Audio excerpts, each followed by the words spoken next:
Okay, we're live. Hi, everybody. So let's go ahead and get started. I'm Sean Michael Morris, the digital community organizer for Adjunct Action Network, and this is the first in a series of conversations that the network has planned, featuring prominent voices in the adjunct movement. For those who aren't aware, Adjunct Action is the adjunct outreach arm of the Service Employees International Union. The Adjunct Action Network is a member-driven effort to raise the standards in higher education and the teaching profession. Our philosophy is that the more people we reach, the more people we'll affect. Now, before we move forward, if you're online and you'd like to have your voice heard or ask questions, please jump into Twitter and tweet out your thoughts using #adjunct. I'll be keeping an eye on the hashtag throughout the conversation. And then, so without further ado, our guest today is an outspoken voice for change in adjunct labor.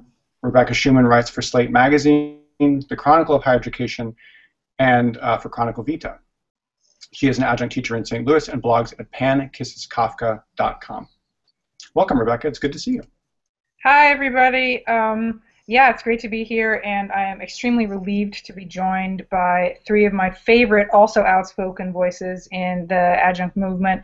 We've got Lee, Katie, and Joe here, basically to rescue me when I say something stupid. So I never meant to be an adjunct activist. I don't think any of us did. Let's have a show of hands. Who came into academia thinking that they were going to be an adjunct activist, right? And so all of us are here out of necessity, right? We may personally be able now to scramble together livings for ourselves. I mean, I've sort of lucked into a way to be able to scramble a living for myself basically by shooting my mouth off. I'm like the Rush Limbaugh of the adjunct movement, but I'm on the right side, right? I said it, not you. Okay. But I'm here for you guys, right? I never meant to have this be my life. I never meant to have really an audience of anybody except for my parents and beleaguered husband. And so the fact that I have an audience at all is an extraordinary blessing. I'm trying to use it for good, to bring attention to the single most important issue in higher education today, and that is the tragedy of the instruction that our students are receiving. Not the instruction itself. We all do a great job. I'm going to talk about that in a second. I'm talking about the respect we get or lack thereof. I'm talking about the dignity we're afforded or lack thereof.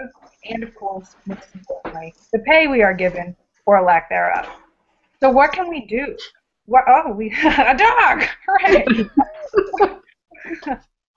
Sorry, we've got a dog. That's awesome. So what can we do? I mean, professional and fair here. If there's one thing readily apparent to me since I became an adjunct for life, it is that nobody but adjuncts are going to help adjuncts. We might have a tenured ally here and there. I love you. You're great. Keep being our ally. We love you. But in order to really affect change, every single victory that has been won for adjuncts in the last few years has been won by adjuncts. It's when adjuncts got together and spoke with one voice and demanded collective action and demanded collective bargaining. That is the only thing that has given us what we need. So there are a lot of things that we need, and we can talk about that later. But the thing that we need more than anything else, I think nobody would disagree, is money, more money. We deserve to be paid a prorated version of what full-time faculty get paid to do exactly the job that we're doing, period. Whatever the average full-time faculty gets paid per course at our institution is what we need to be paid per course. It needs to cover our prep. It needs to cover our office hours. It needs to cover our grading. Right now, none of that is the case. Okay. And so I apologize in advance. I'm having some health problems, and it makes me short of breath easily, and so I have to, I can talk myself winded. So hold on. Oh. All right. Sorry about that. Okay, so some things that adjuncts can do to help ourselves right now. There are sort of, other than the big thing, which is what we're going to talk about, throughout, which is uniting, voting to collectivize. There are some other things we can do to help ourselves. So the first thing is, I know that there are some adjuncts who really are the definition of adjunct, right? They have their adjunct job adjunct to their full-time job, and they're teaching more or less to give back to the community or for fun. Joe and I were talking online the other day, and we came up with the term hobby profs. Yes, there you go. So a lot of hobby profs, or people who speak for all hobby profs, have said to me, well, if all adjuncts are made tenure track, then what about the real adjunct? What about all the people who want to be adjuncts? So there are people who advocate for all adjuncts to be made tenure track. If that ever happens, it'll happen many years from now.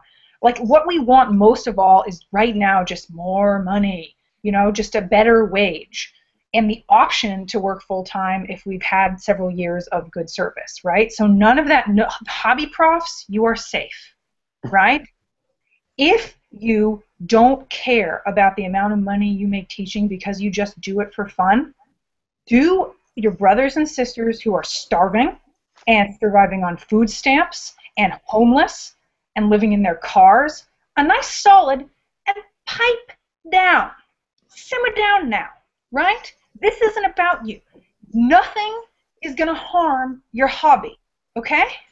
So hobby profs, that's the first thing we can do, is that, like, you're going to get some more money out of all this if we win. So just, you can donate it. If you really don't want to make any more money, you can give it to one of the many worthwhile causes that we can talk about on the show later. And then the other thing that I was going to talk about, oh my gosh, it has basically slipped my mind for a second. Hobby profs, and what was the other big thing? Oh my gosh, somebody jump in. Solidarity, writing, speaking out. We like those things. Yeah, no, those are good. I should have had better. Sympathetic tenure track professors. We like those too. Storm the gates. The petition. Petition? We'll talk about the petition in a second. The petition is really, really important. Oh, yes! Nope, I totally remembered. So, hobby profs are a minority of the adjuncts that we're talking about here, and I'd like you all to be in solidarity with us and understand that if you object to making more money, you can always donate that money to us. No, the other thing I wanted to talk about, this is something that I've been meaning to write about and just sort of haven't found the right time, is adjunct heroics. So we all know what that is, right? Adjunct heroics are when you are paid $1,700 a course, but you still go above and beyond. You meet with all those students in your call. You write those letters of recommendation. You talk to them on the phone. You grade you spend 20 minutes grading it. You spend an hour grading every paper. You put more into every single one of your classes than any of your full-time compatriots do, and it's just a sort of act of grave, selfless martyrdom, but you know that you did the best job possible and those students are not hurting. I know we all want to do the best job possible, but the one thing that every adjunct can do right now to help the movement is kill the heroics. Do the job you're paid to do, and not a single second more work. Every adjunct who commits adjunct heroics is making the admins go, oh, yes, oh, it's their calling. You shouldn't want to do it for money. Yeah? Every adjunct willing to do too much work for too little money is arming the opposition and making it harder for us to get the respect, the money, and the real jobs that we deserve. Okay, so those were sort of the two first things that I want to put out there, and I think I'd like to open the floor up. What do you guys think about that? Joe, Katie, Lee, besides hobby profs and adjunct heroics, what are some other things other than collectivizing that adjuncts can do to empower themselves? Well, I want to go back to the adjunct heroics thing for a second, because I think that a lot of us, before we were disillusioned, did the heroics because we hoped that would lead to the tenure track job. Yeah. And that, at least for me, it wasn't. Me too. Yeah, absolutely. Oh, maybe the chair will notice that I did this thing, and then I'll be in. What they notice is that you're willing to do it for that amount of crap-ass money. Yeah, here's $100 to mentor a thesis. Oh, thanks. Yeah. So why should they do more? Sorry, Katie. Yeah, no, it's okay. So just so you know, it doesn't make a difference. They will never. And this is my line. They will never let you in the club never going to happen. They're just it's the proverbial milk for free. They're not going to suddenly recognize how great you are and say, "Oh, here's this tenure line that magically appeared for you." No, they're going to go get someone else from outside who just got their doctorate, and you're going to keep adjuncting for the next 15 years. So it's not worth it. Yep, that's what I did. 15 years. I just finished. No, but absolutely. I mean, there were definitely times, a couple places where I taught where I mentored a few master's theses and I did some advising, always with that eye toward this will look very good on your CV. But it was always an excuse, there was always a reason. But no, I mean, I would absolutely agree with what Rebecca and Katie have said. I mean, I like the idea of just forget the heroics, do what you're paid to do. When the time is right, or if you could say it in the right way, there might not be any harm in telling your students that you can't do a certain thing. I'm sorry these papers were slow getting back to you because here's my situation. Or I'm hesitant to do a letter for you because X, Y, and Z reason. I think I mean, as now I'm a former adjunct, but I can at least say I think we need parents and students on our side. And I think the more that happens, the more likely there is to be change. And that becomes kind of a multi-front battle. I mean, if you have people like us on the blogosphere, if you have people on campuses, yes, some parents are of the helicopter variety, right? Why not deploy that for our own purposes? Yeah. And we want to take that to them. Look what you're paying for. Or look, we can't meet with your kid, or we can't do this because people have to teach all these multiple classes. I really, in a positive, constructive way, I want to involve students and parents. Yeah, and get them on our side more. Speaking out. All right. So now I wanted to interview Lee. So an exciting moment here because Lee's running for office. So tell us, if you can, the story of how you recruited to this venture and what we hope to gain out of it. Basically, I'm running for second vice president of the Modern Languages Association, or I'm running to be president. Well, because what happens is second vice president in 3 years will become president. So I'm basically running to be president in 3 years. Yeah, that's how. There's no other way. Yeah. Right now, we're waiting to see if I can just get on the ballot. And there's a group of us who are trying to get on the ballot. There's a petition up. We have enough signatures, but we have to make sure that the physical signatures get into the MLA office within by the end of next week. Yeah. But this came about pretty much that we've been told over and over and over again. I'm comp lit PhD. I teach English composition. I've had all kinds of various academic appointments, including adjunct and non-tenure track, but full-time. And basically, we've been told over and over and over again as members of the MLA that there's nothing the MLA can do, that that's not the MLA's job, that, et cetera, et cetera, et cetera. We have a lot of people watching who are not in the modern languages. Oh, dear Lord. you should give them a link to your blog post from today. Lucky them. But what is the MLA, and why are they saying that it doesn't do anything to help adjuncts? Sorry. Yeah, it's the professional organization that is set to represent academics and aspiring academics within the fields of the modern languages. So English, linguistics, rhetoric and composition, creative writing, although that's, and the modern languages, German, French, and even some now emerging languages. They have the biggest thing that happens is they have their giant conference every year right after the holidays or right during the holidays, Christmas holidays. And but they're also, it's a membership-driven organization. They do publications. They have the job information list. It's like the APSA, the American Political Science Association, or the American, what is it for philosophy? It's the APA. It's one of APA. the millions of APAs. Yeah, and the AHA, which is the American Historical Association. So pretty much every discipline has its national organization with its publications and its conferences and its job lists and all of that. But it is, I would think, or I would hope, we pay our dues, right? It exists because we created it. And I firmly believe that it exists in part to serve us.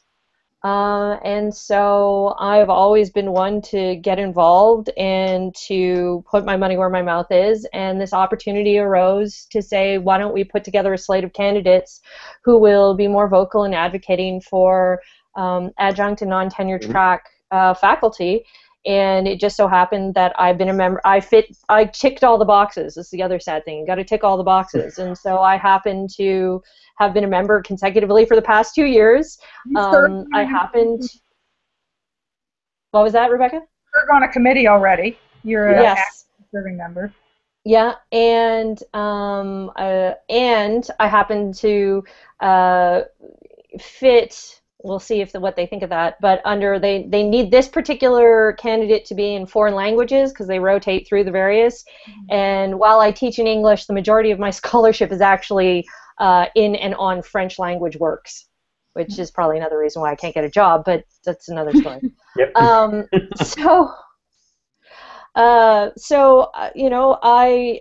ticked all the boxes and was flattered that people thought of me as being a potential candidate, an electable candidate. And so, I'm in a position as well now where advocacy like this will not necessarily negatively impact my employment situation. Not very many people can say that. And so, I'm putting my money where my mouth is. And I think that that's a really important thing, too. If you are in a semi-privileged position, which I have been in a full-time non-tenure track position and now in an all-tac position, I think we have a responsibility to, if we can, step up and put ourselves forward to serve in positions like this. Even if I don't get elected, I think and I hope that I will bring more attention to the issue and bring the issue more to the forefront of the debates that take place within the professional organization. All right, great. Well, you have the full weight of the Rebecca Schuman Super PAC. Yeah, we're the A-team. I love that. Yes. Okay. Yeah, well, I'm still mad that you rejected the four-horse woman of the MLA poll, but I will cry myself to sleep. We just again tweeted the link to the petition, and then Adjunct Action and a couple others just retweeted it under the adjunct hashtag. Cool. We're at 125 signatures. Awesome. Yeah, we need more. I want lots. Okay, so we need a big margin of error. Yep. Sean says there's questions, and so let's take some questions, guys. Who wants to take questions? Yes, all of us. Okay, let me get these questions up here really quick. Of course, my computer just died. Hold on one second. Okay, the first question comes from Jeffrey Heinzman. I hope I'm pronouncing that correctly. What tactics are most commonly used by administrations to bully or intimidate adjuncts? It seems to me they rarely have to be overtly hostile and can rely on veiled threats. Also, what tactics have turned out so far to be effective in dealing with administrations? That's a great question. Does anybody want to talk about, I mean, I can do it, but does anybody want to talk about the Loyal Marymount kerfuffle? Joe, you're friends with Emily, so why don't you? Yeah. You're the closest. I don't know as much about that. I just remember a lot of blocking of the unionizing.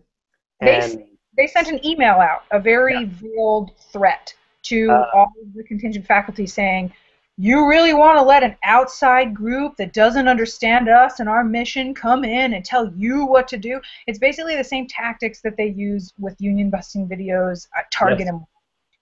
Yes. Our outside group is going to come in, etc. They're gonna ruin everything, right? It happened also with one of our other activist colleagues, Mary Grace Gaynor, where she teaches. She showed us the letter she got from the administration.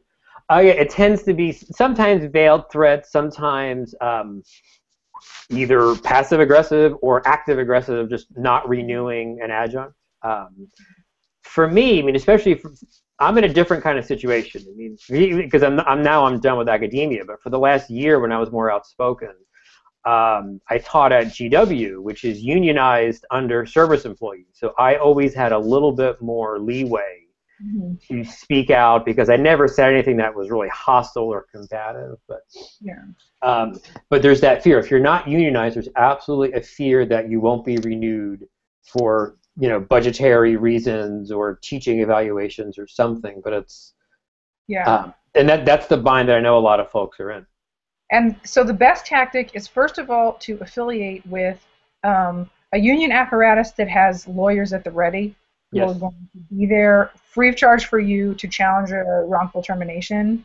And the other thing is, and this is what Emily Halleck told us at the St. Louis Adjunct Symposium, is the more public you are speaking out, the more of a paper trail you have, and the more you can prove that you are dismissed for your activism. Yeah, so some people think that if they keep their activism under the radar, that is more safe for them, and safer, and that's actually not true. You're safer the more public you are, because then everyone will know that you got fired because of that. I mean, the fact is that most of us who are willing to be fired at this point, because it's so. Having an adjunct job in a lot of places is barely more than not having a job at all. We have very little to lose, and so a lot of us are willing to be fired because it's possible that then, if the union drive still works, then we can get the union lawyer to represent us and get us hired back. But it's a risk. It's a definite risk that I'm sure we'll talk about in a second that a lot of people on the tenure track especially are not willing to take. Right. And to a certain extent I can understand that, and to another extent I don't, because I'm willing to put my neck on the line every day.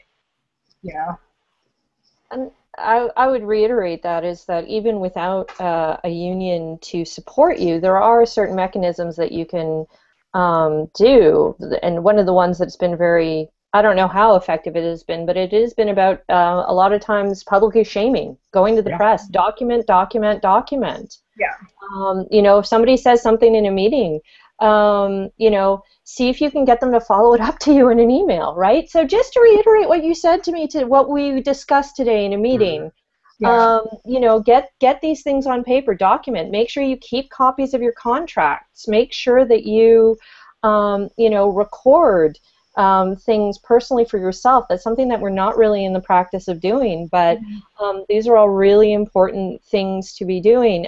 Make sure any correspondence that takes place on the university, that's all public domain, particularly like public universities, but it also technically belongs to them. Forward any emails that you might be worried about to a personal account so that you have a record of them, lest your email mysteriously disappear and you lose access to it. Keep as you said, keep a virtual and very real paper trail, because those things can come in handy if you do have a union, but even just in terms of advocacy and finding allies. There is a very large and supportive community out there for those who want to speak up, want to speak out, and who will help you. Can I chime in with one other thing? Yeah. Thank you. Very supportive crowd here. As far as effective strategies, right? Another important thing you always want to make sure you do is bring it back to students and how the poor working conditions for adjunct faculty affects students, right? Because clearly it does. We always want to kind of keep that in mind.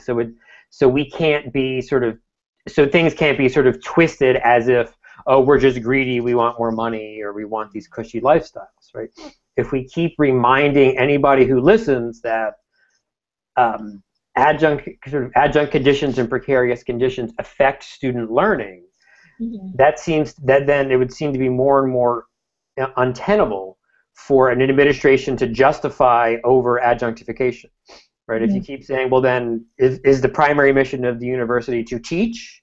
Yes. To help students? Yes. Then how are you letting these conditions persist and, of course, exacerbate them? So the more we connect with, here's how these working conditions are harming students, the more so I think there could be more success that way. But again, that's going to bring in students and parents. Students are paying so much money. They're paying so much money. And if we make it very clear that they're not getting their money's worth, then I think that they'll start to pay a little bit more attention. Mm-hmm. Absolutely. I have a question. I want to throw one out for everybody. To see if you have any thoughts on how adjuncts can connect with one another, because I know that a lot of times on campus, adjuncts aren't even necessarily aware of each other. They don't really have a community. So any sort of thoughts about how they can most easily connect and most effectively connect to each other? There's talk about unionizing, and of course, SEIU is all behind trying to get adjuncts some support with that. But how can adjuncts actually? Rebecca, you had said, everything that's happened has been because adjuncts have taken action. How are they meeting? How can they meet? How can they find each other?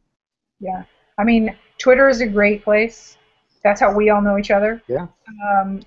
Hashtag adjunct is anytime. Just look on there. There's always adjunct chat.